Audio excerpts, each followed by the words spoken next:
नमस्कार नमस्कार। तो आप लोग कैसे, उम्मीद है कि आप लोग बहुत अच्छे होंगे। तो फिर से लेकर गया हूँ सुपर स्टार अंकुश राजा का गर्दा क्या तालका मचना। तो वीडियो का आप लोग एंड तक देखिएगा, तभी आप लोग को पता चलेगा कितने बजे एकदम से आ रहा है और कब आएगा एकदम से फुल वीडियो। अभी कमिंग दिया लेकिन फिलहाल तो चलिए शुरू करते हैं। तो बता दूँ कि आप लोग एकदम से सॉन्ग का बोल दिया है महफिल में बदनाम, बहुत गजब बहुत ब्लास्ट क्या महफिल में बदनाम, जिसमें बता दूं कि बोल है अंकुश राजा का और एकदम से वीडियो में नजर आएगी आप लोग बीच में शिल्पी रघवानी। बता दूं कि सुपर स्टार अंकुश राजा आप लोग बीच में ये हिंदी टाइप का सॉन्ग आप लोग ये 2-3-4 आप लोग बीच में इस बार लेकर आ रहा बा। तो बस ये आप लोग को प्यार दुलार है, इसीलिए आप लोग बीच में हिंदी टाइप का सॉन्ग लाया है। तो आप लोग बस इंतजार के घड़ी खत्म होने वाला है, क्योंकि हिंदी टाइप का सॉन्ग आप भोजपुरी में भी आने लगा है। तो बस आप लोग महफिल में बदनाम ये आप लोग बता दूं कि एंगल म्यूजिक से आप लोग भी आएगा, लेकिन एंगल म्यूजिक कभी भी टीजर छोड़ता है, लेकिन आप लोग टीजर नहीं छोड़ा है।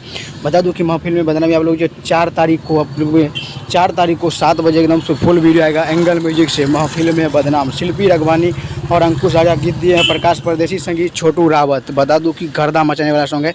तो एंगल म्यूजिक का अगर नहीं सब्सक्राइब किए हो तो जाकर एंगल म्यूजिक चैनल को सब्सक्राइब कर लीजिएगा, क्योंकि एकदम से सुबह 7 बजे 4 तारीख को एकदम से फुल वीडियो महफिल में बदनाम अंकुश राजा और आप लोग जो शिल्पी रघवानी का जोड़ी रहेगा। सैड सॉन्ग बहुत ज़बरदस्त कर। चलिए हमारे वीडियो में बनने के लिए धन्यवाद। ऐसे में वीडियो रहूँगा तो चैनल को सब्सक्राइब लाइक करिएगा। तब तक के लिए मिलता हूँ अगले वीडियो, तब तक के लिए जय हिंद जय भोजपुरी।